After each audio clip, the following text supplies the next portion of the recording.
Welcome to Nightshift with Andrea Up Late. Hey, everybody. I will go on and tell you right now that we have a storm a brewing here outside of the studio. So if you either, if we lose power or if you see like a limb come across like the room in front of my face, just know that we'll be back up and running as soon as possible. I am joined tonight with BC Sanders, who is co-host of Disruptors Podcast with BC and Ski. Hello, BC. How you doing? Hello. How are you? Good. Thank you for coming back on the show. Thank you for having me. Of course, anytime. If you guys don't know, BC is a retired homicide lieutenant, and so he has a lot of wonderful expertise and insight when we talk about these cases. If you're a first-time listener, Night Shift is a true crime podcast, so listeners beware in that sense. But otherwise, it's a run-of-the-mill true crime. We do like to focus on unsolved cases as much as possible. That's not the only thing that we talk about here, but often it is. I'm always interested in cases that are solved because someone's memory is jogged or someone, DNA is explored with new technology, et cetera, et cetera. So it's always interesting to talk about these cases, and we always think about the families while we do so. So in saying that, we will be talking tonight about a case right here out of North Carolina, the disappearance of a little girl back in the year 2000, Asha Degree. Now, this is a case that BC and I haven't covered together for the show, but I have in season 1 of Night Shift covered this case. So I am looking forward to talking to BC about it. And as always, hearing what you guys have to say. If you are a first-time listener, also, this is a live YouTube show that airs weekly on Tuesday nights at 8, 7 Central. And it's called Night Shift with Andrea Up Late. And you can just search YouTube accordingly for that. So if you're just listening, though, on Spotify or iTunes, wherever you listen to your podcasts, know that you can always watch the live version on YouTube, but also know that we occasionally will engage with the chats. We have friends who hop on, just listeners of the show, friends and family as well. But, if there are questions to be asked or maybe sometimes a point that we hadn't considered, we will tend to engage those as the show goes on. So if you were just listening, know that sometimes that's what we might be doing. But how you doing? Hey there, I see Kathy in the chats. Hey Teresa, Carly, David. So have you had a good week? Me, I've had a wonderful week. Okay. Yeah, it's been great. Getting a lot done and just kind of also relaxing. Okay. Yeah. We've been talking about cases here and there that we're not going to share with anybody yet, but we have one that we're not disclosing. Yes. I'm so hyper-focused. It's the only thing I can think about, and it's making it difficult to cover the cases that I'm covering weekly here. Yeah, so the conversations kind of just go like off the bat, like a phone call. Hey, so what about this? And then you go right into it. Yeah, or throughout the workday, just a text. We've started calling the case by certain initials, and so I'll just throw a text out. That way I can get kind of keep a running tally on what we're talking about. But we will bring that one to you one day in probably many installments. But we're super pumped. And Carly let's go on and get this one. Let's go on and answer this Carly's question real fast about the U of I murder. She's talking about the University of Idaho. Guys, if you remember, of course you remember if you listen to the news at all, the horrible, horrible slayings of the 4 college students in Idaho. And we've got a listener in the chats right now with a question for BC about that. What you got, Carly? You got 5 seconds. 4, 3, 2, 1. Hey, Brittany. Okay, she says, why on earth would they allow the house to be demoed before the trial starts? Now, BC, you and I have not talked about that, but just about maybe 2 weeks ago, a week or two ago, the house, the community, the college and town had taken the house back. And the owner kind of was like, do what you will with it. I want nothing to do with this. It was horrible. And they did go on and decide to demolish the home there. So her question, if you're listening, is why would they have demolished that home if they've not yet started the trial with Brian Kohberger, who is the one currently convicted of those slayings? Yeah, every state's a little different, but usually like an investigation, whatever property you seize is evidence. it can be cars. That's probably the largest. You normally don't seize a house, obviously, for evidence. So probably what is going on is the original owner, whatever they had to do to demolish it, sell it, do whatever. But you can't, or usually you don't hold property as actual evidence. But you can seize a car if the car is part of the murder, and that car actually stays in police evidence, which causes people a huge problem when the suspect or victim doesn't own the car. When someone borrows a car and goes and commits a drive-by or commits a crime, now you're without a car. Then police seize the car, and then the car owner's like, yeah, but that's my car.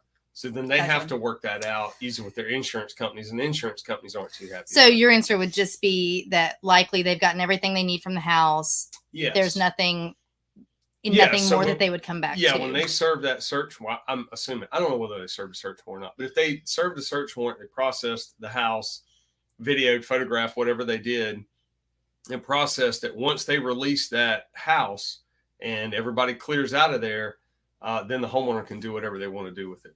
It's nice if the house is still there and for some reason down the road you need to do something additional, but usually the mindset is when we're done with the crime scene and we're not going back. Yeah, like we have to be thorough and we have to do everything. And that's why sometimes houses or clubs or whatever the crime scene is can be held for days on end, because you want to process it thoroughly and make sure you get everything. But, precisely why, if you've not listened to the Ellen Greenberg case, part 1 or part 2, you should go back and listen, because this is one where the house was turned over quickly, and BC and I had that discussion in talking about that case, because my frustration was that as a layman, as someone not in law enforcement, that felt soon to me. And in the Ellen Greenberg case out of Philadelphia, I believe, that seemed very soon to me.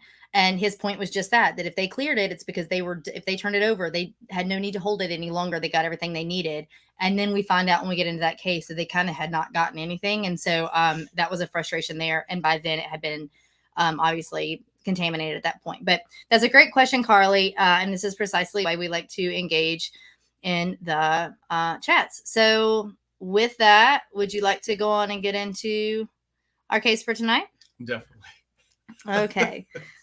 Y'all, if you're watching, No, so the conversation came up recently. And so that's what I was saying, that about this case, and kind of our discussion. So yeah, we were a family member actually brought the case up and asked about it, and we got to talking about it again. And it's interesting, it is a word for it, but it's just anyway, it's unsolved. So it's like we talk just about every week with some of these unsolved. It's frustrating and it's tough. And like I said, it happened in the year 2000. So it was February of 2000. So we are pushing 24 years at this case. So without further ado, let's go on and talk about Asha Degree. So excuse me.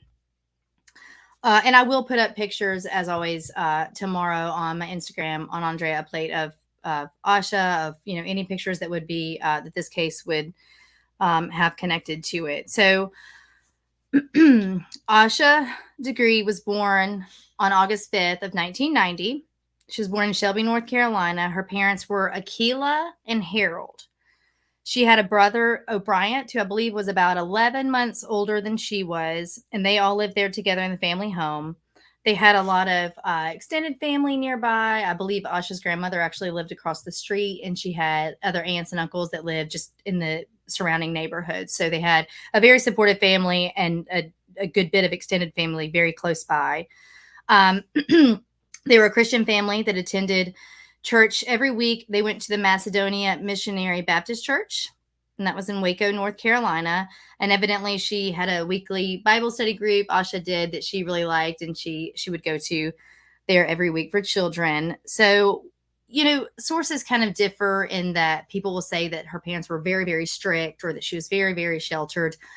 She was 9 years old, and her brother was like 10 and a half, almost 11. So these were young children. I think that that's a subjective thought. So if you consider them too strict or too sheltered, because they just weren't allowed to be like on the internet without a purpose. They weren't allowed, which at that time there wasn't a lot to do whole lot to do on the internet anyway in the year 2000.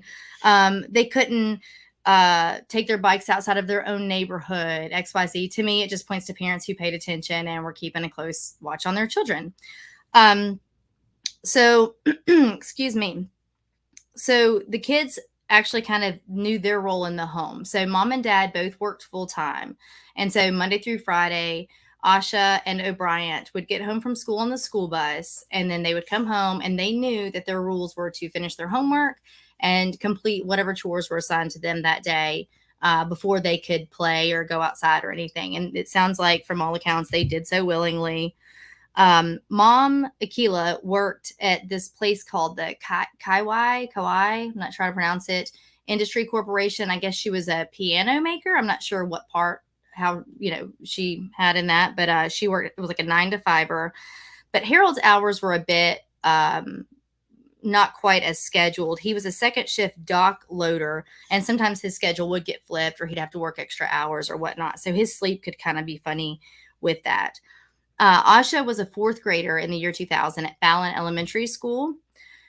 Excuse me. She was described as a sweet, kind child. She was pretty reserved. She was kind of shy, but she was starting this year to kind of branch out and kind of get a little bit more independent with things, get into some new hobbies, and take on some interests that almost surprised her parents. Hey, Abby. So she was named Student of the Week very often. And so when she did so, you could pick a toy from the teacher's chest. Did you have something like that when you were a kid? I did, and I probably never got anything out of the chest because I was just quiet. You weren't ever Student of the Week? Not when I was young. In high school, he was quiet. Did y'all hear that?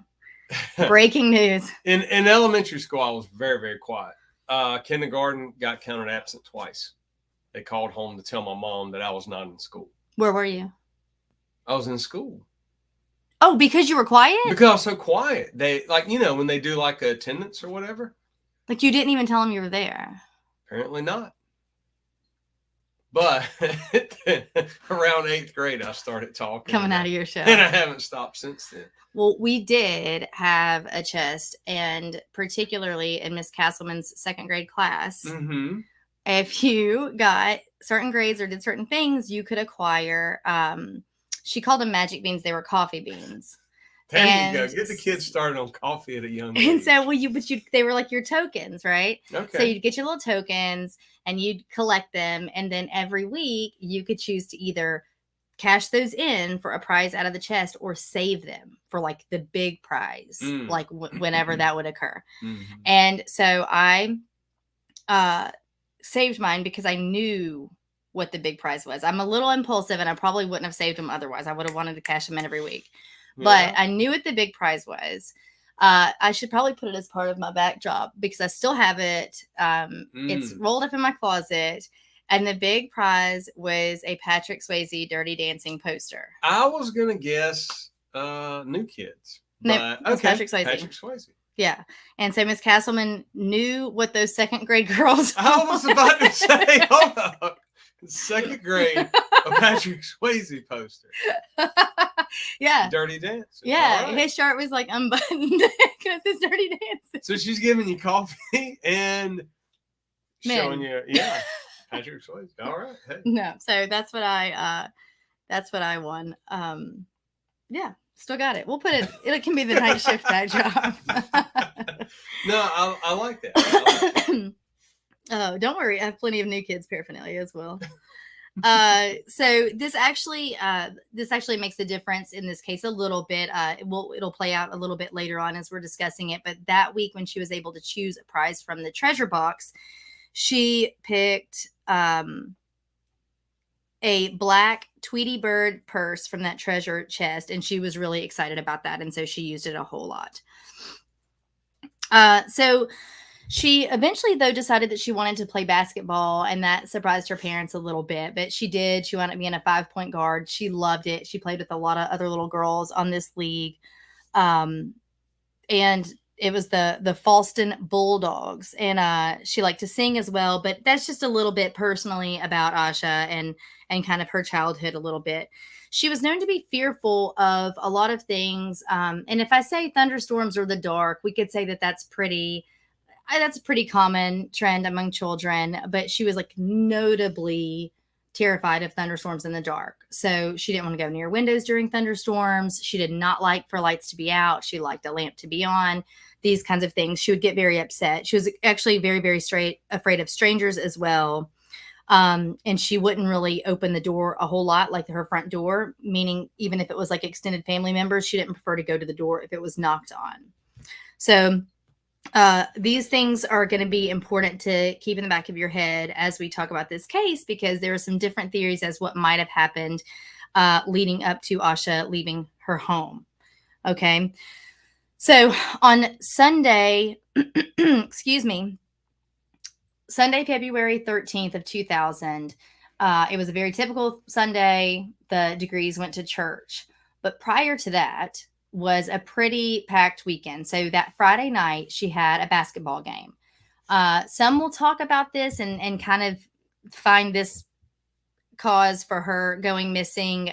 We'll come back to that as well. But on Friday night, her basketball game, I guess she fouled out. They wound up losing the game. But when she was fouled out, she got very upset and she was crying a lot. Her mom will say that she comforted her and she bounced back pretty quickly and kind of sat in the bleachers and ate candy until the game was over. Some will kind of harken back on that, her being upset about the game, and we'll talk about it. Personally, I feel like it bears no weight here. But so Friday night was that. Then Saturday they went and hung out with family and did some things there. Saturday night, she actually had a sleepover with some of her girlfriends, and they will say that they stayed up most of the night. They were up very, very late. She and I think it was like 12 girlfriends and cousins or what. Like it was a lot of little girls. So I think a lot of chatter and a late night for them all. So then that makes a difference, because wrapping around to Sunday, February 13th, her parents pick her up at her friend's house in the morning. You know, the slumber party stumble out the door happens, and they go to their typical 11 o'clock service that they always went to. So they go to the service. They get home because Harold had to get ready for work. Like I said, he worked second shift at that dock. So she was exhausted when she got home because they had been up all night at that sleepover. So she ended up actually laying down and taking a nap in her bed and kind of like woke up around 6:30 in the evening. So it sounds like she might have been a little, discombobulated there. It's kind of a weird weekend, not a lot of sleep, some weird hours of a nap time. So, she did not take a nap. She fell asleep at 6:30 p.m. So this was considerably earlier than her normal bedtime. But at 8:30, a thunderstorm rolled through. And so around 8:30, she woke up to the loud thunder. So since she was scared of thunderstorms, she left her bedroom and went out into the living room. And there her mom, Akila, and her brother, O'Brien, were watching TV. So she laid down on the couch with them. Excuse me. So they said that when Asha came into the living room, she had on her jeans and a white t-shirt. So she had on what she had on that afternoon. All of these things matter. And about a half an hour later, it was about just before 9 p.m., was a car that crashed into a utility pole nearby. So this rendered them without electricity, them and like whoever else was on that grid right there around their neighborhood. So because of this, they didn't get the normal bath they would get before bed. Mom had actually gone in to draw the bath just prior to this car hitting the telephone pole and just said, you know what, guys, go get ready for bed. We'll just take baths before school in the morning. Don't worry about it. And if I'm not mistaken, I believe they actually went on to bed, but that power was restored around 12 or 12:30 that night. So around midnight, the power came back on. So they went on to bed. They shared a bedroom. So Asha and O'Brien each had a bed in the same bedroom, and they went to sleep. So Harold finally gets off around 11 p.m. that night from the docks. So there are a couple sources say a couple of different things. They say he either came home and then he left to go to the store real quick to grab Valentine's candy. Some people will say it was for like to get flowers for his wife and things for his kids. Some will say it's because the kids needed Valentine's candy for their parties at school the next day. And then some sources say that he did that first and then came home. These are things that don't ultimately, I think, matter as the case winds up, but you will maybe read conflicting stories there. But either way, he did get the candy and he was home around the time the power was restored, like midnight or 12:30. So here, excuse me, Harold gets home, the power's back on, he checks on the kids. Here's where reports differ a little bit as well. There are some that say that Asha was still asleep on the living room couch at this point at 12:30, and he told her to get up and go to bed. Other reports say that he checked on them and they were both in their bed when he got home. This isn't him being like not factual or changing his story. It's just the way people have reported on it kind of a little bit differently in some of those details. So he checks on the kids. They are doing just fine. They are asleep in their bed. Now, O'Brien, who, like I said, shares a bedroom with his sister, Asha, will say that around the time, it would have been about that time Dad got home, he heard Asha get up and go to the restroom. He kind of rolls over. His eyes are shut. And then he hears her bed springs again, assuming she just got back in bed. He will say then later he heard her bed springs another time in the middle of the night, but he didn't kind of like wake up for it or see her or think much about it. But that would be his account of being in the same room with her, what he says he heard. Which, I mean, I'm thinking, if you ask my kids, did you hear what your brother was doing at 3 a.m.? Or, I mean, there's no way. But he did say that he heard her bed squeak. So maybe he was kind of a lighter sleeper. So, excuse me. So the next morning around 5:45, their mom, Akilah, gets up and starts to kind of do the Monday morning rush. And she's going through the house and getting food ready and these kinds of things. And she's going on to draw their bath. They're having to get up a little bit earlier because, remember, they didn't have their nighttime showers like they normally would have. So she turns on the bath water and then goes to get the kids up. Well, when she does, she sees O'Brien asleep in his bed, but Asha was nowhere to be found. She wasn't in the bedroom. So she kind of goes through the house, is not too alarmed at first, goes into the living room. She kind of checks every room. And then she kind of peeps out the door. She doesn't see her anywhere. So she goes back and starts to kind of quickly get dressed while she's telling Harold, her husband, that she can't find Asha anywhere. And so he says to go check outside or, maybe whatever. She's gone to grandmother's house, who, remember, lives across the street. So she goes outside. She looks in their own car. She looks across the street. She calls her mother, who says that Asha is not over there. And now she's starting to get a little panicked. And if I'm not mistaken, she actually tosses the phone to Harold and asks him to call 911 because none of this would be typical Asha behavior. The doors, by the way, were locked. So the doors were all locked.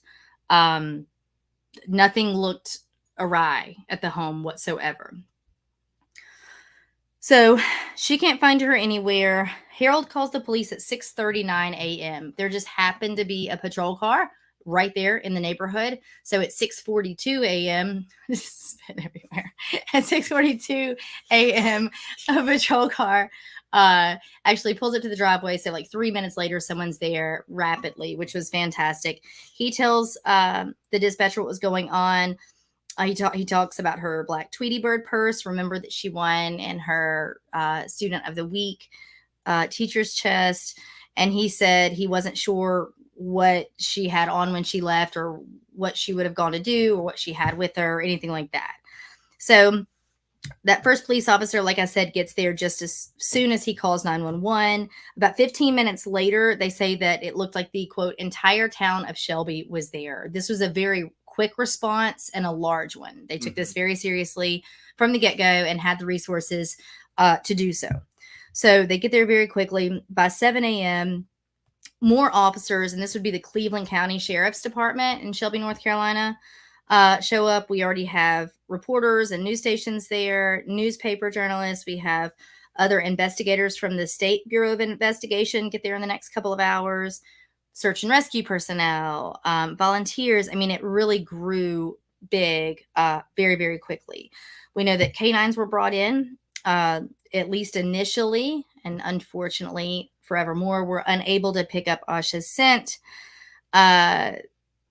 So and I remember covering this the first time I talked about this case, but there's some misconception on canines, and I can ask you a little bit about that as well. But that some people think that because it had been such a rainstorm, like such a torrential downpour overnight, which it had been, by the way, that thunderstorm lasted throughout the entire evening, that would have, like, quote, like washed away her scent or made it more difficult for the canines to pick up on her. We've learned since, though, that science doesn't actually work that way, that sometimes that rain can enhance the scent and the smell for the dogs. So they actually can sometimes pick up on more with the humidity of the air, which to me kind of makes sense because I like my hair will smell like things, a fire or whatever, like we're around. But if it's a warmer, like a more humid, I think that it holds on to scent a little bit more.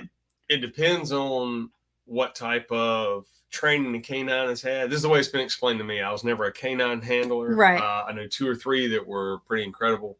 The way they explained it, when you're tracking like from like that, like a house to wherever she went, they would be tracking like crushed vegetation. So that's where sometimes they say, well, it's raining out. You're not going to get that crushed vegetation because everything is wet. It's the way it's been explained to me. Now, there's probably some people who are going to listen to this and scream and yell because they're canine handlers and they can get into more of that. But the way I understand it, it's like the dogs are kind of trained for certain things. So like in the movies when they show the fugitives running and they got like a ripped off piece of the clothing or something, they let like the bloodhound smellers.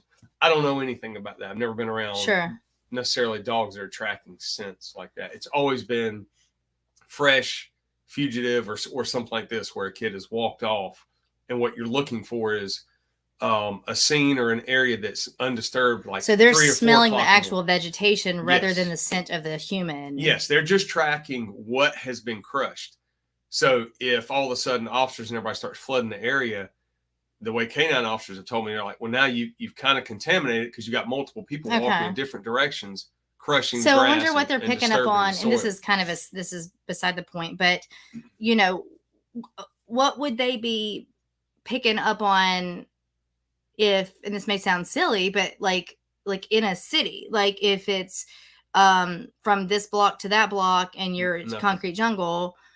I mean, at what point would they use like the clothing of the victim or the missing person? And that, from what I understand, and I know this isn't your wheelhouse. Yeah, but they would bring in a dog like that and then be able to smell something that in this case, something she wore. So maybe that's what I guess I'm saying, and I know we're getting in the weeds with it, no pun intended, but maybe they weren't tracking necessarily through the vegetation in that sense as much as searching for like her scent. Yes. Yeah. Okay. Now that we've solved that problem, now that we're experts on canine handling. So around noon that day, so this is again February 14th, this is Monday, the year 2000. At 12 p.m., North Carolina Highway Patrol helicopter had been deployed to search the area.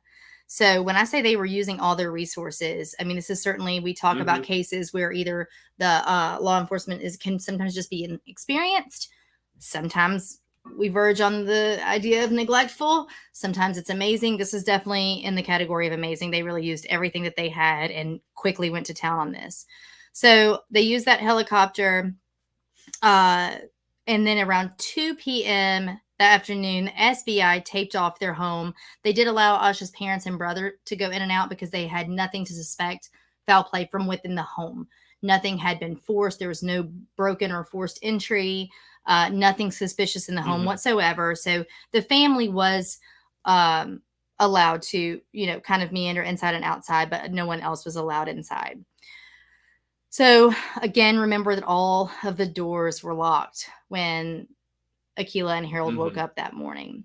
So they can't, because of that, determine whether or not Asha left through the front door or the back door, because nothing was left unlocked. So that's the day. So that day just goes on. There are more and more news stories now. It's being heavily covered by law enforcement and journalists at this point. Mom and dad are just giving over any information they have, anything they think can help. And then we start getting to some tips and some call-ins to investigators. So one tip was called in by a 25-year-old man named Jeff Rupi. So Jeff was a trucker No, Jeff was cleared. It's fine. We're not worried about Jeff. But Jeff was a short haul trucker for Sundrop Bottling Company. So he didn't really take these long national trucking routes. He just worked for Sundrop. If you remember Sundrop or still drink it, and he worked for that bottling company. So he said that at around 3:45 that morning, he'd been on his just normal delivery route. He was going northbound on Highway 18. So North Carolina Highway 18 would be the highway that traversed in front of Asha's home. So when you leave her driveway and turn a corner, that is the main highway. It's the only road there, actually. And he said that around 3:45 that morning, he saw a young girl in pigtails wearing a white dress. He called it a white dress, white tennis shoes, and a backpack. And she was walking southbound on Highway 18. Okay. So where he says he saw her would put her about a mile, 1.3 miles, depending, from her home. He thought it was really strange that a little girl would be by herself at that hour, obviously. Also, keep in mind when we talk about these tips and these call-ins about this, it was pouring down rain. I need you to keep that in mind the whole show, because that's going to be important for a few different things when it comes to Asha. So he sees her going back kind of the other way, and he just, got that spidey sense. Like, he didn't like the feeling in his gut of what he saw. So he actually, as soon as he could, turned around and went back the other way to try to flag her down, try to, just figure out what was going on. So he says that when he drove by her, he slowed down and was going slowly, and that she had her eyes forward. And his words were that she looked like she was, quote, on a mission. Like, she wouldn't look. I think he flashed his lights, might have honked his horn, if I remember from the first time I went over this case, but she wouldn't be disturbed by him. So he turned his truck around again, headed back the way he had originally been going, and he decided to try to call out to her. And when he did, he said that she ran off into the fog, and toward like a wooded area, and he could no longer see her. So he didn't think much about it. I think he just kind of went on about his route that night and his work. But later on that day, he was eating lunch, and he was watching TV and saw her face on the news. And as soon as he saw her, he recognized her as being the little girl that he had seen walking down the road. So he called in police to tell him exactly that. So there was another tip that came in soon after by Roy Blanton Sr. So Roy was actually a former deputy of the Cleveland County Sheriff's Department there in that same county, okay? So he and his son, Roy Blanton Jr., were finishing up their trucking run and were driving northbound on North Carolina Highway 18 that morning. And they say that they spotted Asha around 4:15 that morning, so about 30 minutes after the report of when Jeff Rupe said he saw her. Okay. So where they said they saw her was closer to 1.3, 1.5 miles away from her home. So this is about 0.3 to 0.5 miles farther than where Jeff Rupe had seen her from her home. And this was about 30 minutes later in pouring down rain. So let's say about a half a mile difference. That would make sense. 0.3 to 0.5. He said he saw her close to the intersection between highways 18 and 180. If you look at a map, this all makes a lot of sense. There wasn't a lot else going on there. It was a pretty rural area. I would consider a lot of Shelby, North Carolina, still a very rural area. Oh, that's where I mentioned staying at that motel that time, because it needed to be able to have animals, and I was traveling. I had the dog and the hamster Jerry Stewart with me. So Roy Sr., again the former deputy, reported that they saw a small person in white clothing walking down the side of the highway. He thought it was odd, but he thought it was just like a small woman, and he thought maybe like a domestic violence situation or something like that, and she was trying to be on her way. So he didn't think quite as much about it. I think he didn't get as good of a look as Jeff Rupe had gotten when he immediately knew it was a child and like felt kind of yucky about it. Roy didn't necessarily think that to be the case, but he saw a white top, at least is what he thought he saw. And he described her as a small person. Again, he thought it was a woman. They didn't stop to check on her, but, and this will get into some theories that people have later, but he and his son did actually call in on the radio. They were in a truck, like a like an 18-wheeler, and they did call into the radio to other truckers in the area to urge them to keep an eye out so no one ended up hitting her. He was concerned that whoever this was would be hit by a car because of the pouring down rain, and they were walking so close to the sideline of the road. So later on, they stopped in Falston, North Carolina, and ultimately Roy and his son were headed to Chicago on this route. So he called his wife just to check in, and then she tells him of this news story that she's heard all day that day, and it was about this little girl who had gone missing. And so when she tells him about it, the next day, Roy and his son his wheels kind of start turning, and he drives back down to Shelby and reports what they had seen in person at the sheriff's department there. They actually then set up a command post at Moles Memorial Baptist Church. So now they're really starting to engage with the community and try to see what anybody at all could have seen. So, so mom and dad, Harold and Akila, were given polygraphs, questioned thoroughly. I think very quickly they were dismissed as anyone of interest. Law enforcement was not worried about them at all in this. It also seemed to be that Asha had left of her own free will because, like I said, there was no forced entry.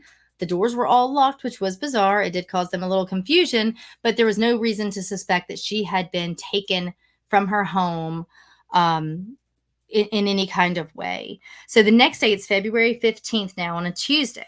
Okay. So a big old group of volunteers has gathered. Again, keep in mind, there were news reports everywhere the first day. So this tiny town already knows, they all know what's going on, and they really want to help. So a bunch of volunteers get together. Basically at daybreak, and they start to search. They form their own volunteer search and rescue party. Okay. So this gets a little confusing because sometimes they're not having the best communication with law enforcement. So we've got the civilians trying to help doing their thing. We've got law enforcement doing their thing. And they're not really overlapping in terms of communication at this point. It's very early on still. So, excuse me, the volunteers get together and want to go kind of down Highway 18. They already knew about the tips that had come in. So they check out this residence right there off of Highway 18. That's about a mile south of Asha's home. All right. So this, like I said, it's a bit rural. These are larger plots of land, generally speaking, where she lived. So this property was actually owned by a man named Charles Turner. He owned an upholstery company there in town. And he and his wife's name was Raleigh. He had a daughter, Debbie, and they all three lived there at that residence. So Raleigh, the mom, and Debbie actually were approached by the volunteer civilian searchers there on the 15th. The searchers tell Raleigh and her daughter all about Asha, how she had disappeared. They asked if they had seen anything. They had not. And they asked politely if they could search their property for any kind of signs. And so they immediately agreed. They had no problem with that. So there were like 3 outbuildings on their property, the home, and like I said, a decent plot of land and like some sheds and lean-tos and things like that on the back of the property. So in one of the outbuildings, they actually find kind of an assortment of different items. They found the Turners. So not the search and rescue people, but the Raleigh and Debbie, the mom and daughter, they kind of start looking with them. And so they, in their own outbuilding, find a white 1996 Atlanta Olympics pencil, some candy wrappers, so just like kind of interspersed on the ground there, candy wrappers, a green marker, a yellow hair, some reports will say a bow, but when you see a picture of it, it was like those little plastic like barrette clips, and a wallet-sized picture of a young Black female. Now, Asha Degree is a young Black female, so the Turners don't know what Asha looks like and presume this child, who appears to be the same age as Asha, to be her. But the next day, time had gone on here. So the next day, the Turners took that picture to the police. So they didn't bring all the rest of the stuff they had found, but they just brought that picture. They didn't think too much about the other things just yet, which that kind of surprises me. I feel like that's a little weird, like if they don't belong to you. But either way, so they take the picture into police. The police show the picture to Akila and Harold, and they not only say that this is not Asha, but they don't know who this child is, this picture. And I will put this on Instagram as well tomorrow. So everyone at this point has no idea the connection of this little girl to Asha, but either way, I will tell you that the child in that photograph has yet to be identified. We still don't know who that child is. So when Raleigh and Debbie, these neighbors, right, south of Asha's home, realized that that picture was not of Asha, then they just think not much of it. So they kind of start to think that the candy wrappers and the pencil and the bow and the picture were just swept away and kind of landed there during that rainstorm, because they will say that often they would find debris on their property from somewhere else. The way their property went and the way the gradient of the land was, that water would wash other stuff down. So they actually just thought it was unrelated and didn't think much of it. Took the other items, the pencil and the hair bow and all those things, and just picked them up and put them on their like covered front porch for the time being. I think just not knowing what was going on. So they hung on to those items, and that was that. So then investigators kind of continue to extend this search. They've now got a 25-mile radius around her home. They've got all point bulletins out. They handed out flyers.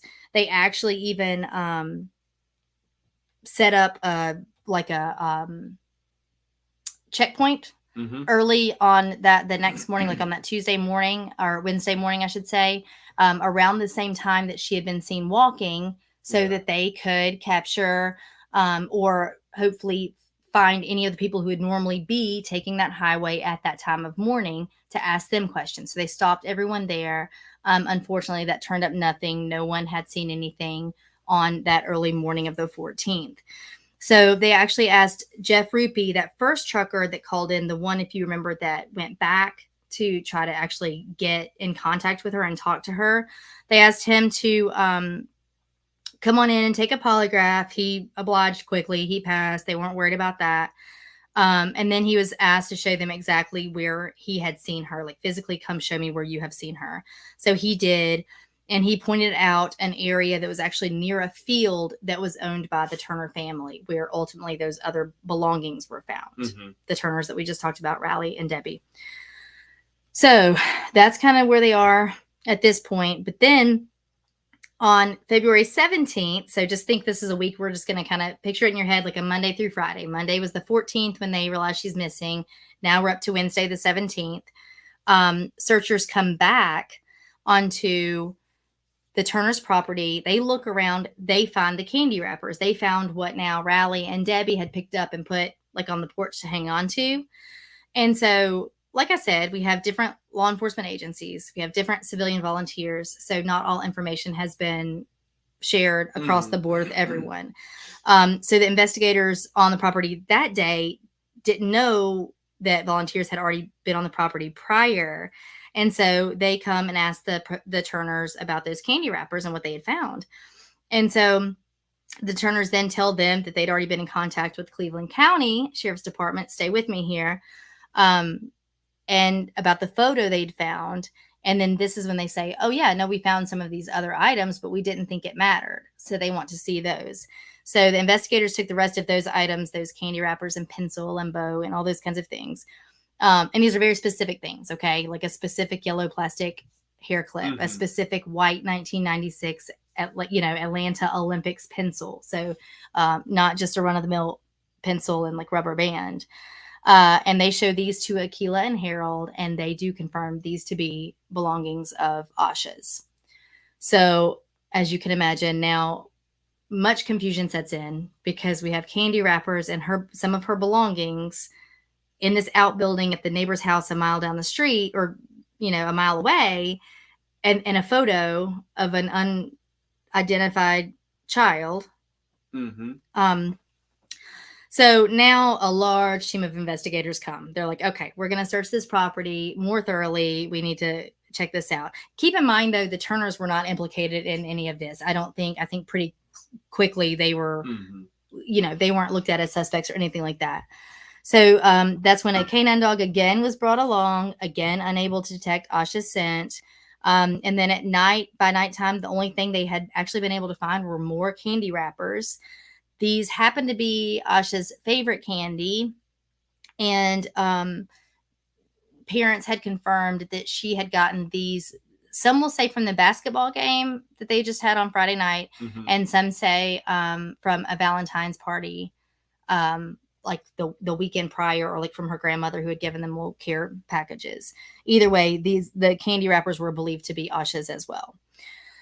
So now they can't quite figure out what landed Asha there, right? So if you think about the trucker, Jeff Rupe, that called in that said that when he went back to check on her, she vanished into a wood line, and that would be the field that the Turners owned where these belongings were found. But to get from Highway 18, where their property butts up to the road, to where these belongings were found that were Asha's up at that outbuilding, she would have had to cross, like, I think it was like some brambles. They call it like a gully or a ditch that was about 3 feet deep and pretty wide, and go uphill to get to this outbuilding. Okay. And this would have been at around 4 o'clock in the morning during a downpour in February, no less. So North Carolina stays warm for a long time, but in February at 4 a.m. during the downpour, I'm telling you, it's cold. Yeah. So it would have been a very cold night. So Roy Blanton Sr., the second person that had called in the tip that was with his son, that was the former deputy, he says, the one who thought it was a young woman walking instead of like a little girl, he said that he thought the person he saw was wearing a long sleeve white shirt and jeans and tennis shoes. He didn't describe the white dress. Now, her gown that she wore every night to bed was a long sleeve white gown with red piping and a little teddy bear on the chest. So when Jeff Rupe, the first trucker, calls in and he says a white dress, that could easily be that white nightgown. Now, when Roy Blanton says that he saw her in a long sleeve shirt and jeans, that's a little bit different. So with that information, it gets a little tricky, because she did have some of those clothing missing from her dresser. And, you know, people will say maybe potentially those could have been in her backpack and she could have changed into them at some point. She did, I think I've neglected to tell you, there were reports that there was a backpack on this person walking on the side of the road that the two people called in the tips for. So there's that. So a lot of days go on. Finally, I believe on February 20th, the ground search was called off. The case was not closed, but they just kind of now set up a special team to be involved in Asha's case. Good night, Carly. So a citizen then that same month in February did call in to say that her class had just finished reading Dr. Seuss's, a book called The Whipping Boy. And this tipster called that in because they thought it could be significant, because it's about a couple of boys that run away from home, in the idea or event that they thought that Asha had run away from home. So that was like just kind of a rando February tip that came in. So now it turns to March. So in March, her brother and some of her friends were interviewed again. Not really anything came from this other than that Asha had been saying that she had some cash in her wallet, and she showed it to them on February 10th. But they didn't know where she got the money from. And Harold and Akila say they also are not so sure where she got that money from. So this is where some people will say or speculate that she was being groomed. I think that that's one of the camps here, is that she was being groomed, and potentially that's where this money came from. They put a billboard up with her face and an amount for a reward in March. So this was the next month. Evidently, I think that's still there. And Shelby with an age progression photo of her on it. So nothing much happens. It's a little quiet for about a year and a half. So almost 18 months go by. And on August 2nd of 2001, there was a man named Terry Fleming, and he was a contractor who would do like commercial grading, like to prep like land for roads and things like that. So he does a lot of excavation and these kinds of things. So he was doing some grading work off of Highway 18 in a different county. So it's in a neighboring county, Burke County. This is about 30 miles away, about north of where Asha had been seen last. So while he's digging, he found a black plastic bag. He kind of left it alone for a while. He'll say that he was used to digging up just random trash and stuff in all of his years of doing that for a job. So after a little while, there's something about it kind of I don't know, his curiosity got going and he kind of wanted to see what was in that bag. So when he starts to dig into it, he realizes that it was in fact double bagged. So it was 2 black plastic bags, and they had inside them a black and beige backpack. Okay, again, this is about 30 miles away. He looked inside the backpack. He saw the name of a female. He saw a home phone number written in it. He didn't know who Asha was, though. Okay, so he just gets this double bagged black trash bag with a backpack inside it with a name and phone number of someone. But something about it just struck him as odd, and he didn't want to just toss it. So he evidently wanted to call someone and let them know about what he had seen, but he was working under some big cell towers, so he didn't have service at the time. So he just went on and wrote down the name and phone number that he saw on the bag on a piece of paper and put that in his pocket. And then he goes about his day. He was very busy that day. So he gets a little distracted about it, and the rest of the evening doesn't think much about it. But the next day, he did remember, and he showed that piece of paper to his wife and was kind of like, honey, check this out. I found this, backpack yesterday. But the wife, I guess the story goes that she gasped when she saw it because she had been paying attention to the news and knew of the case of little missing Asha Degree. And she was, immediately floored and told him he needs to call police with that information. So he did. He called them about 10 o'clock in the morning on August 3rd. About 45 minutes later, police from that Burke County secured that site where the backpack had been found, and they go on and get in touch with the Cleveland County Sheriff's Department. They searched the area for about 7 hours. They grid it off. They can't really find anything. They did find randomly another pair, like a pair of khakis, like khaki pants, men's khaki pants, and some animal bones on top of them. Not Asha's bones, and nothing to be said of those pants. Those kind of came and went. We haven't heard anything else about it, but it was just kind of a random find. Unless this is the dump site for whoever this person, somebody dumped these this backpack. So they don't find much, but at this point, obviously, they are starting to definitely believe foul play if they didn't before. So we've never known fully. The Cleveland County Sheriff's Department has never said fully what all they found in that backpack.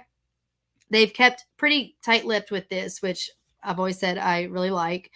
They did say that there were clothes in it and mostly just a bunch of Asha's belongings.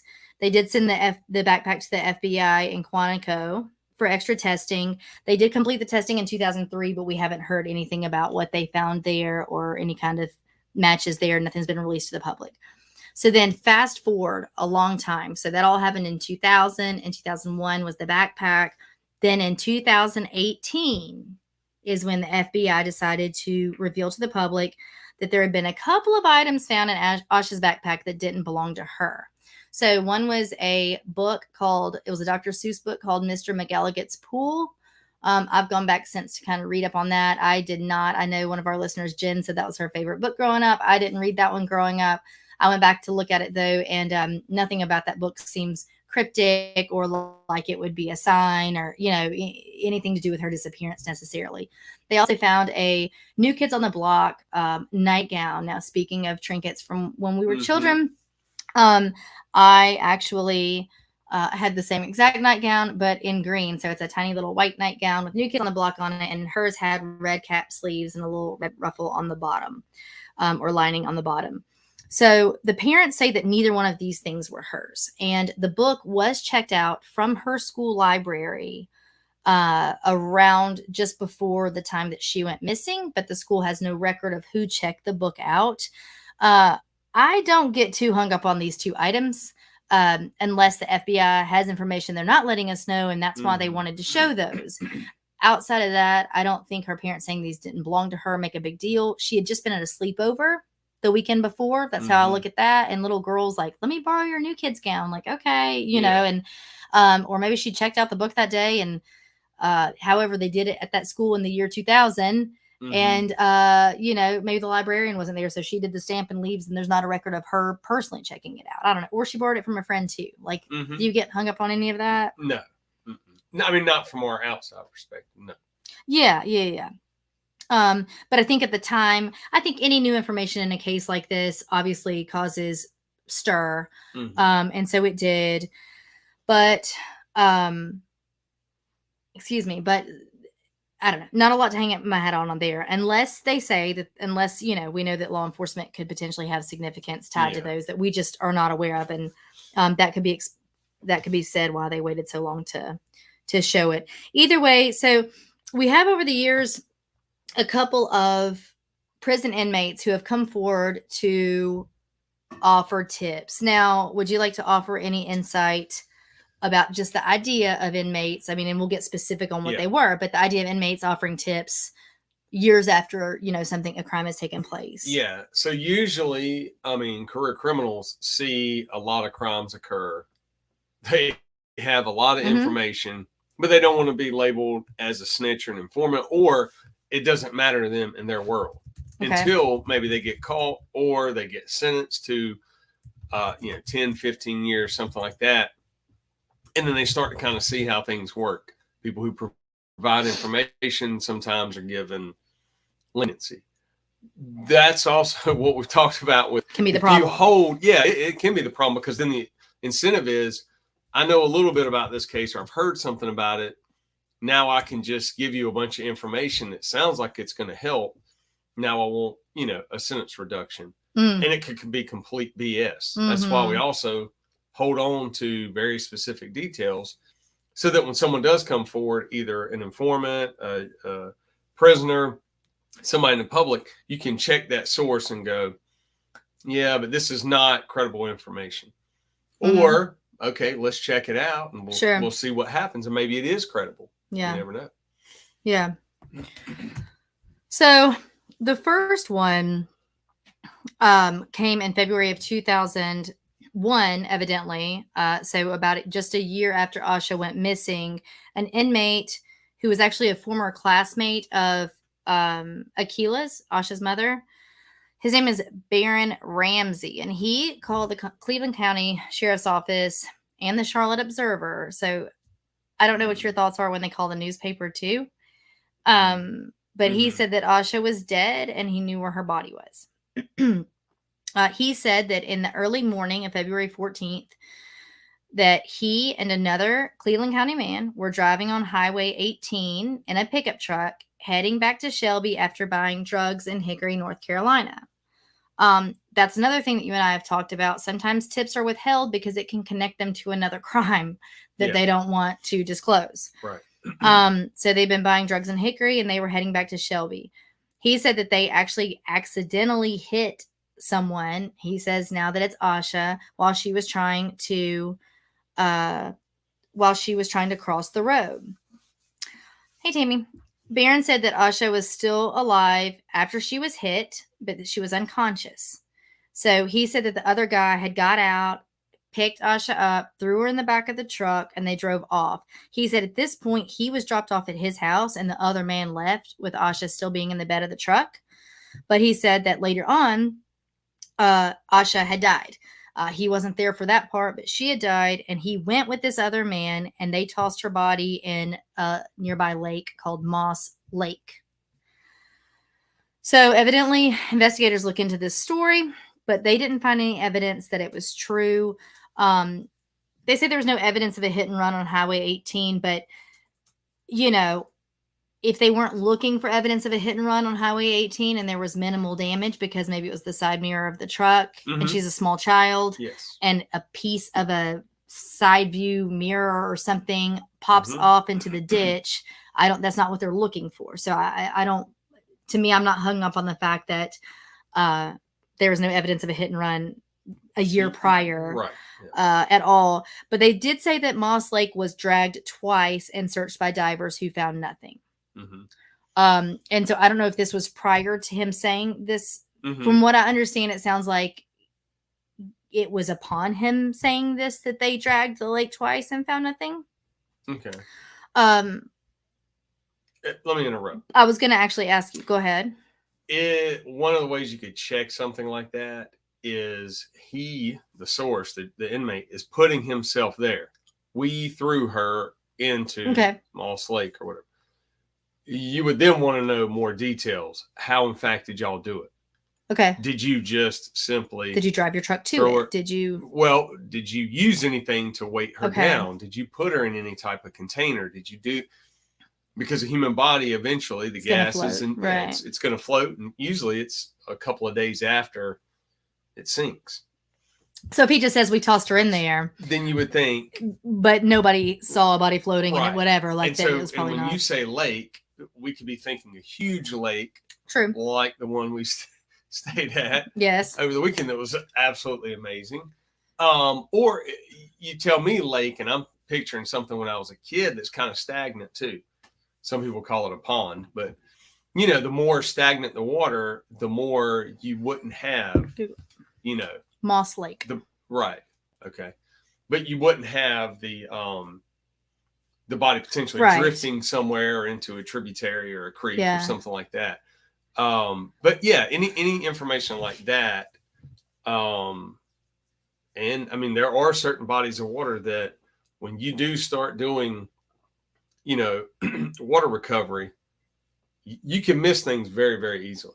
So a lot of times when people say we did search, we didn't find anything, depending on how large that body of water is, you can miss something. Sure. Yeah. So it's actually, it looks like it's got 57 miles of shoreline and 1,660 acres of water. Okay. So it's a large lake. Yeah. So it doesn't necessarily mean that he was. Yes. Oh yeah. I mean, it's like. So more than likely, unless they had a boat, even a little John boat or something, they'd have to do it. And if he said that, they shoreline. didn't specify. Correct. Right. It's much different. We got 57 miles of shoreline. Right. And it's much different when someone says, oh, the firearm or whatever, like that we used. Oh yeah, I threw it in the lake. And then you're like, it could be anywhere. And once that pistol sinks, it's going to stay gone. You know what I mean? Like, you've got to search the surface of a lake, but looking for a body, I mean, that's. So if he stated, if he told law enforcement that they did anything to weight her down, it's not noted to us. Right. So I will say that if he said that they did, it's not noted to us. You know, I don't know. So guys, take that one as you will. But they say that he was actually facing federal charges for bank robbery at this time. And they say that he was attempting to use that mission as leverage in order to try to get a plea deal. And law enforcement doesn't believe he was telling the truth. Of course he was trying to get a plea deal. Right. Why else would he put himself as disposing of a body? Like, so I don't think it's wrong that he would have been. Yeah.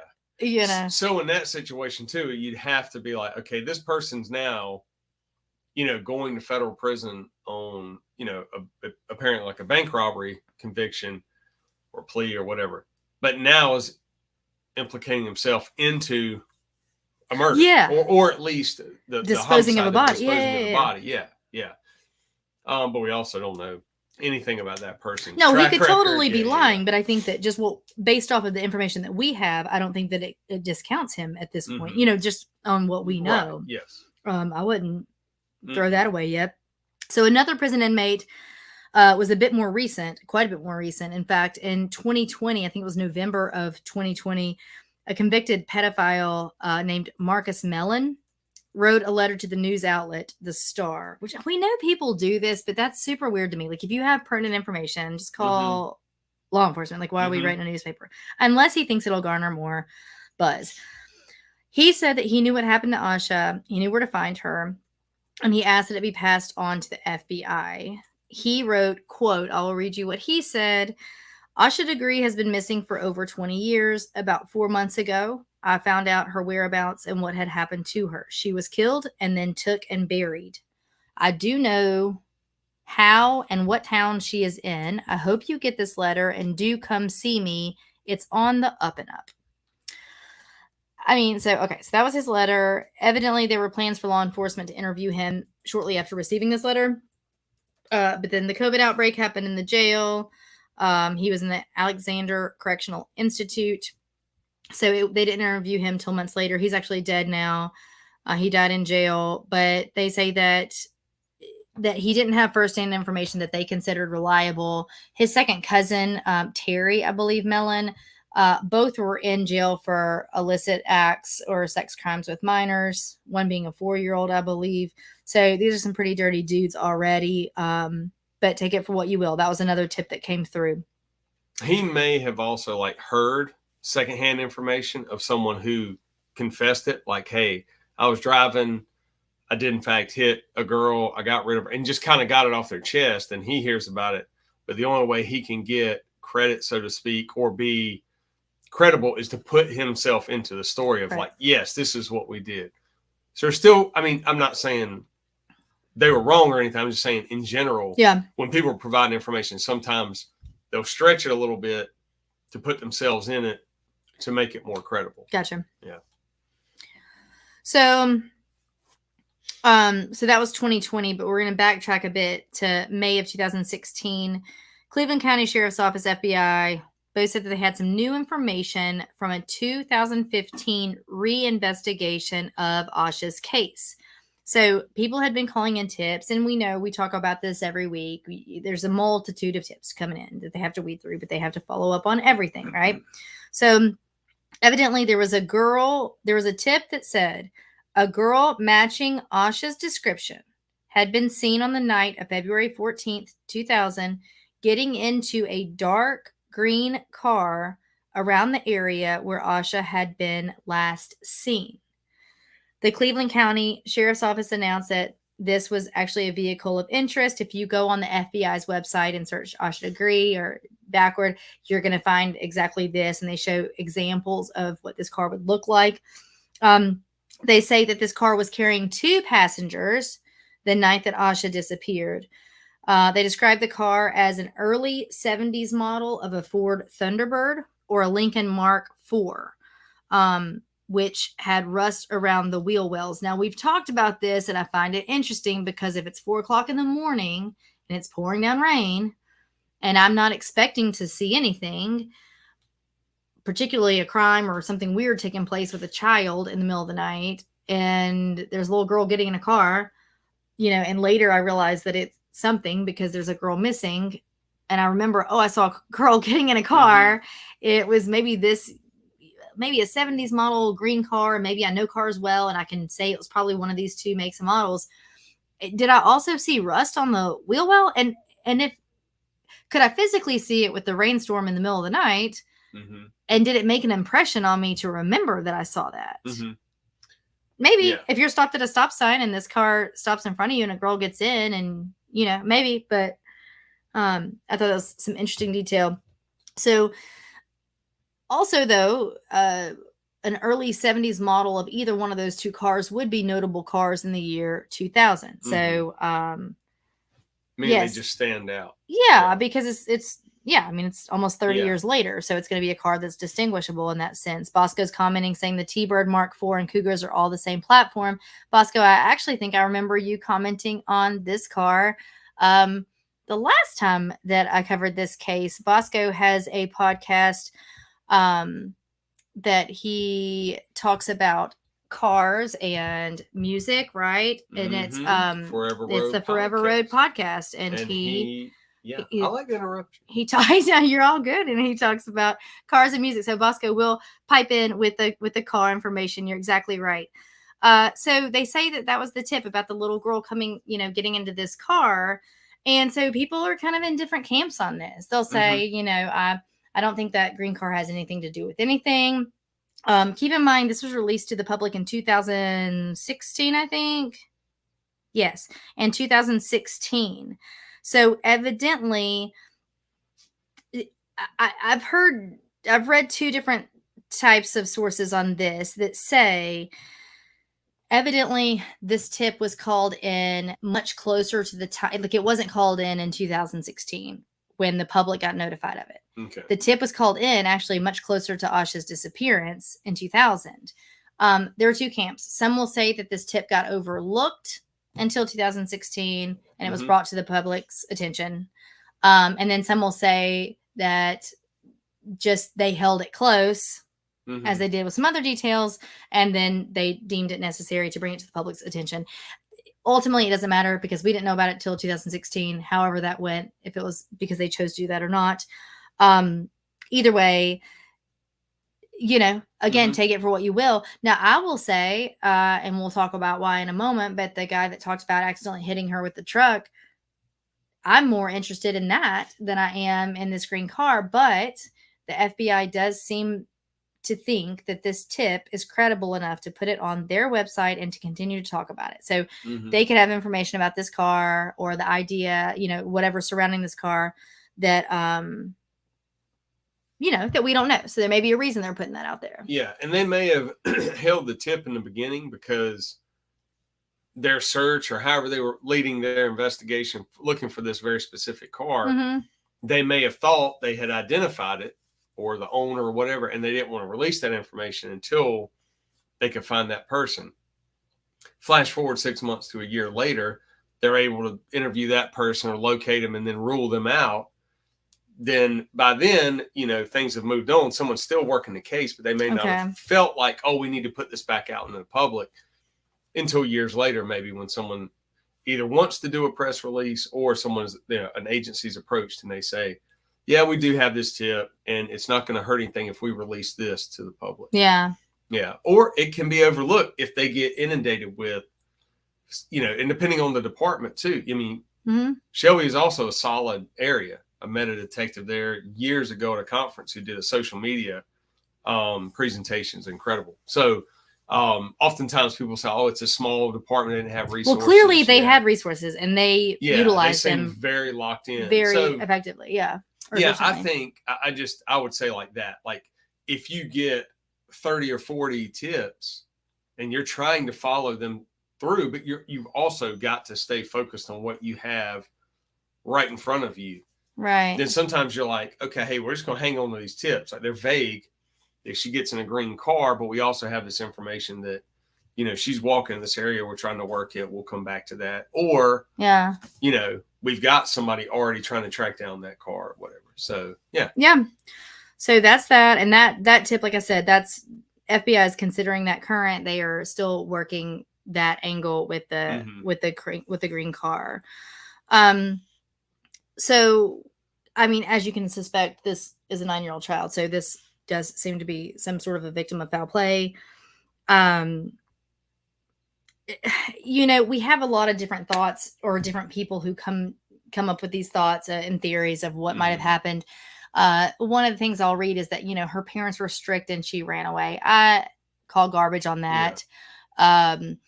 Because there didn't seem to be like, I don't know, any backlash or any weirdness about her parents being strict whatsoever.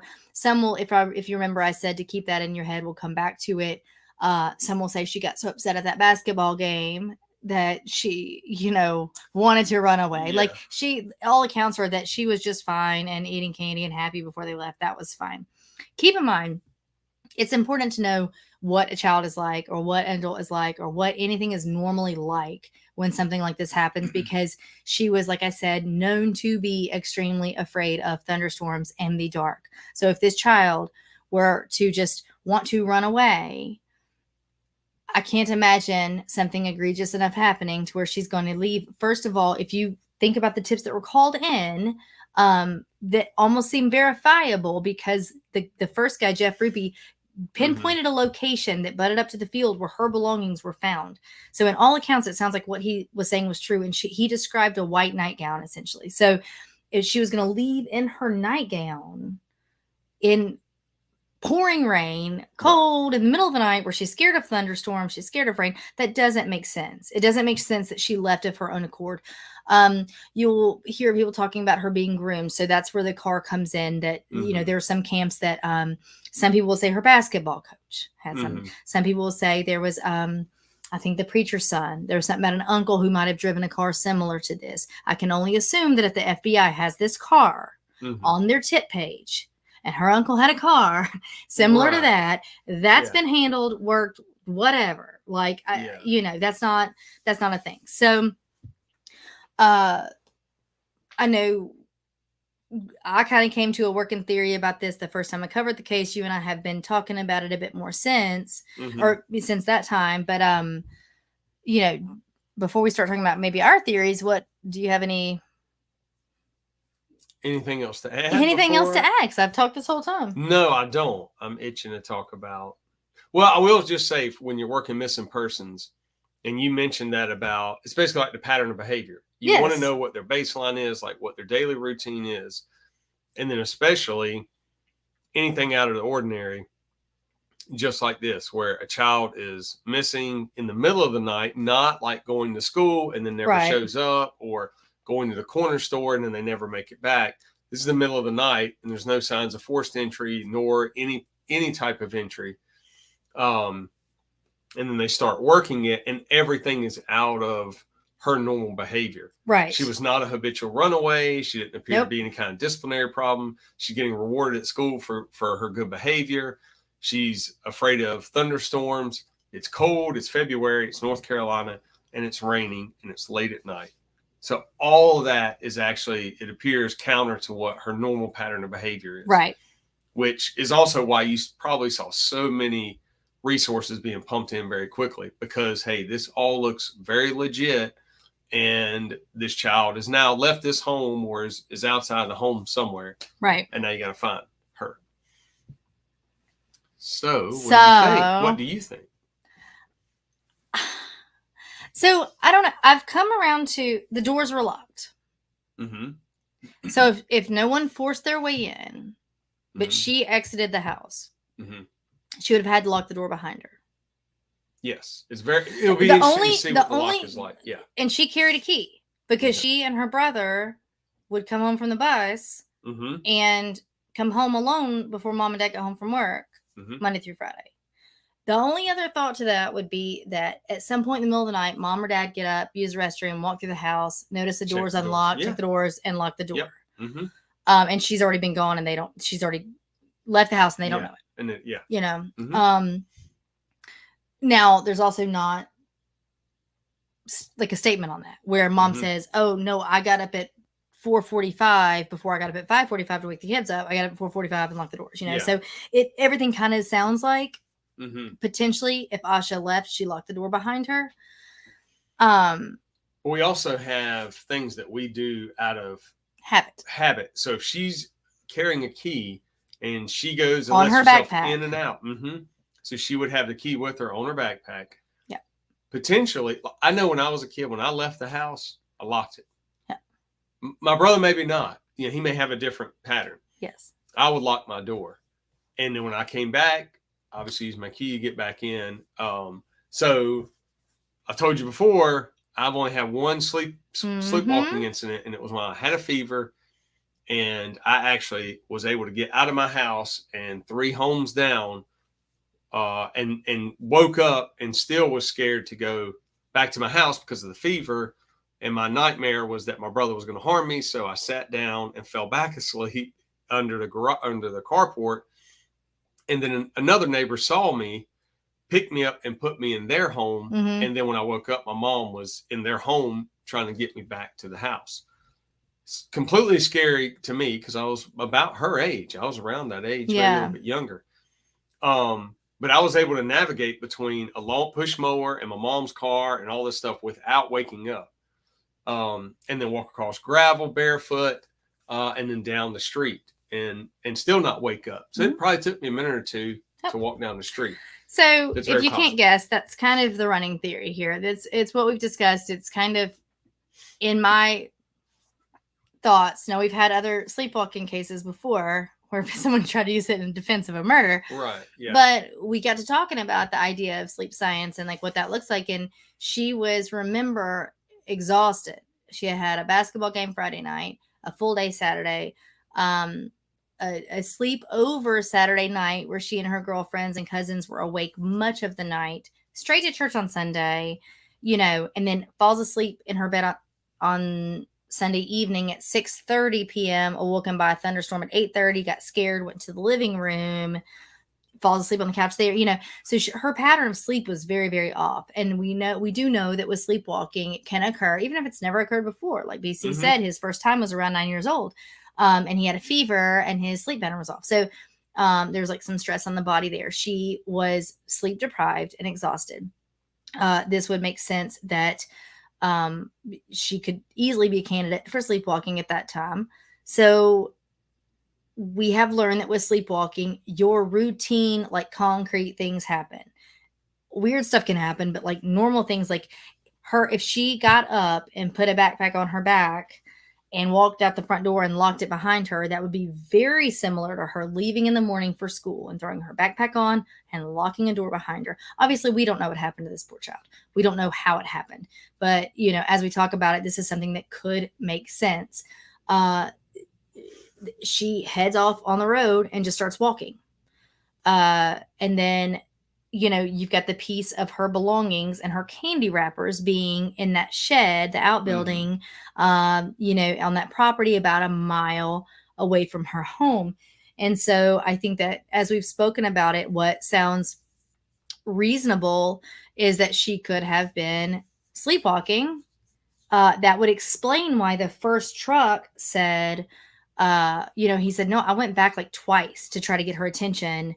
And the last time she took off in the woods. That to me sounds like if she woke up. So, but the first couple times he said that she had her eyes were set straight and she looked like she was on a mission. Like she wasn't like flinching or like trying to get away from the side of the road when he's flashing his lights and like calling out her name. So to me, it sounds like could have been sleepwalking during that time, and that last time is when she might have woken up, because now he's on the same road as she is. Like he's not going in the opposite direction, he's right there where she is, and she flees toward the wood line because now she wakes up and she's terrified. I mean, I can imagine how terrified she would be to wake up not in her own bed and on a road and probably not know exactly where she is in the dark, in the middle of the night in a rainstorm. So it makes sense that she finds shelter, and eats candy. Maybe even that she put on a different set of clothes that was in her backpack, because she opens her backpack and gets her candy. But like you said, you woke up a couple of times during that sleepwalking incident, and you remember waking up and the thoughts you had, but you still weren't quite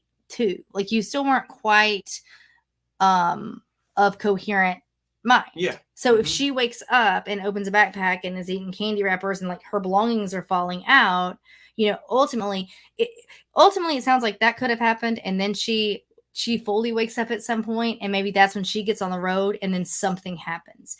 Now, there are theories that when Roy Blanton, the former deputy that was with his son, that was the second tip that was called in as a trucker, they did not go back and check on her, because if you remember, he thought she was a young woman, or maybe he didn't think it was a child on the road. So they didn't think much about it, but they did call it in on the walkie, like, hey, small person, young woman walking on the side of the road, please be careful that you don't basically run over her in this rainstorm. So there are some people in a camp that think that with that call, that essentially could have alerted a predatory truck driver toward her direction. Okay. Yeah. I never thought of that. Yeah. So, kind of an all call for anybody who could be a bad guy, I guess, in that sense. Otherwise, I don't find that hit and run or the hit and take theory off the table. Again, we don't know this guy. You're right. Like, he could be a habitual liar. He could be whatever, or he heard a portion. You know what I mean? Like he Correct. heard that. Correct. Or that could have still happened and just not with him. Right. I think that could have happened easily, that she was hit. I think that the only thing that doesn't make sense in terms of coincidence here is that people do bad things all the time. We know that. But just on that kind of rural highway at that time of the morning, the coincidence that it would be that this girl is walking down the highway and then someone who's going to do something bad to the child is also driving down the highway at that same time. But then we have the green car piece. So yeah. I mean, you track down everything you can. Yeah. So, but the hit and run, I mean, the average citizen doesn't know how many hit and runs occur. Like it's usually just not part of your whatever your idea of crimes being committed. But all on patrol, I had to work, my own hit and runs, and you get a lot because people don't have insurance, they don't have a license, people are in the country illegally. You know what I mean? People have warrants. So as soon as any kind of car crash occurs, and then people take that car and just drive off. And then you find out, there are other cases where people have been hit, like fatal hit and runs, and then the people flee because of alcohol use or drug use, or they're committing another crime, or they're doing something else. Yeah. And they don't want, they don't want to be detected. So it could be like a side mirror, even that somebody, a truck or something, strikes a person and they don't even know they hit the person. They're not paying attention. Yeah. But if you're that close to someone walking on the street, you at least notice them. You do. Yeah. I mean, and I would argue that if you're in a big truck, which could be on a highway at 4 a.m., that would make sense, like a delivery type truck. Mm-hmm. You may not notice that you hit. But also, if it's a small 9-year-old girl, your side mirror is probably not. You're going to notice if you run over her, I'm saying. Right. And your side mirror is probably taller than her head. So it's probably something more like a pickup truck in that case. Yeah. And then you've got damage to the truck.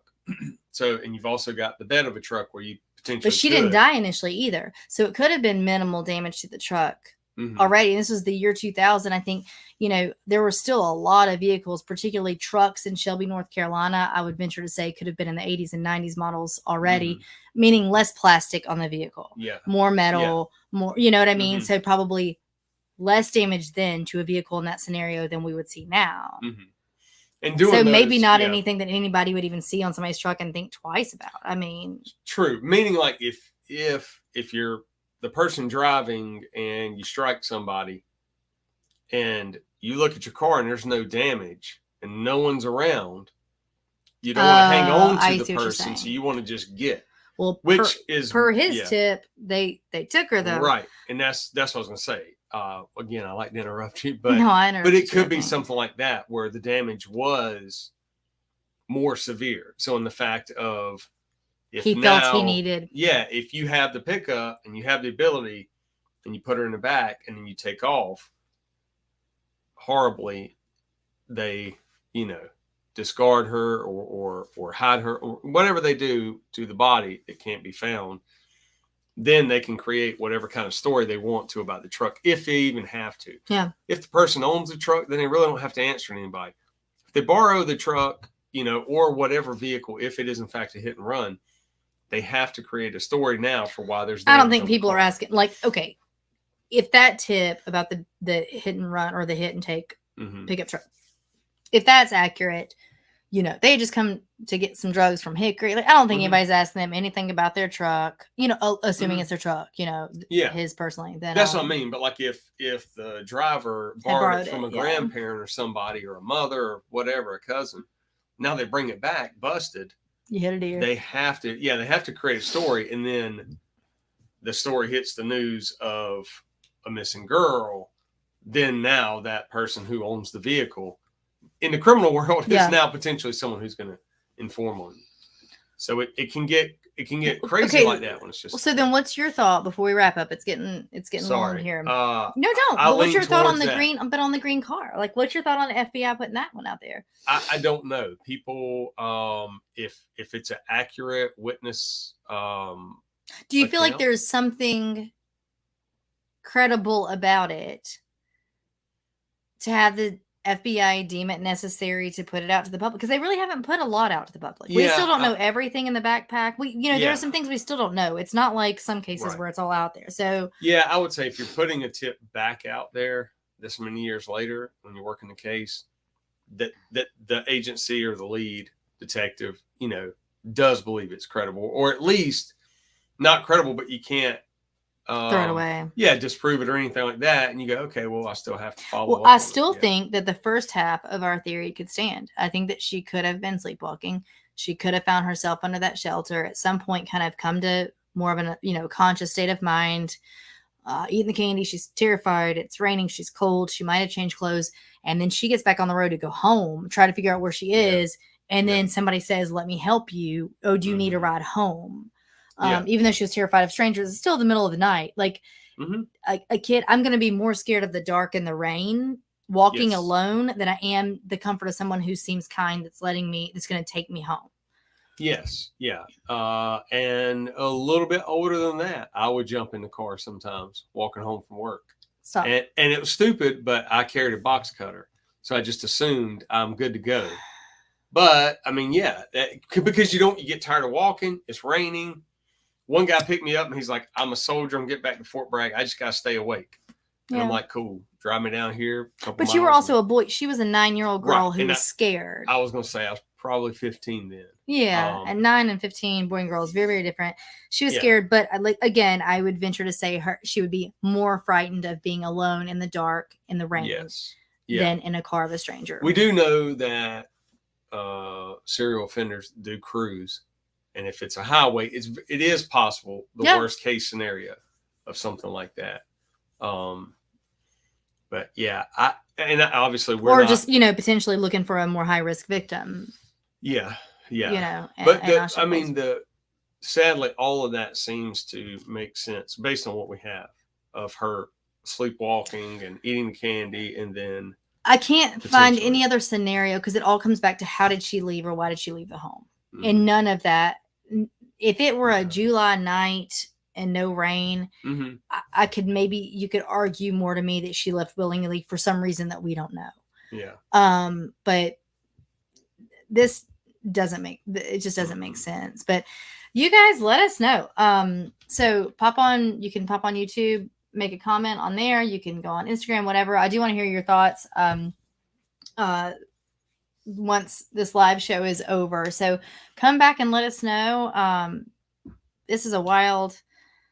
Yeah, we've got a listener, Bosco, in the chat saying that someone took advantage of her being out there, a predator. And, it's a good point that people, like you said, BC, that people do cruise. And unfortunately, she could have just happened to be somewhere at the wrong time.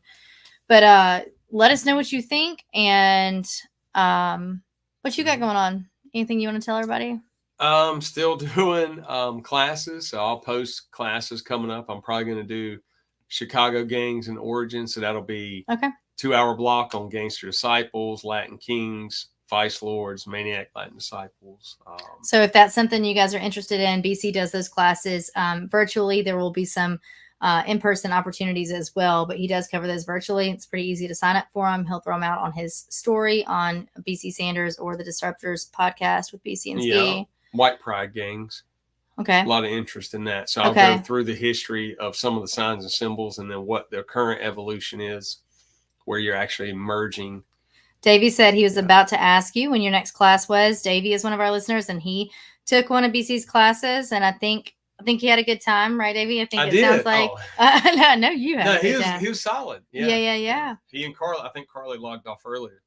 Yeah, but they were in it too. Yeah. So I'll do the White Pride gangs, and I've done it before for an entire agency on a smaller level, from the chief all the way to the rookie, and it was a pretty good class. I had fun, and I think a lot of people. Then it opens up a lot of questions. Sure. But that's for citizens and Swarm. Yeah. So anyone who follows me or shoots me an email or whatever, then they can sign up. It's not just law enforcement specific. Yeah, I definitely know that. It's civilians as well. So so these are some fun classes. He's got different topics, like he said.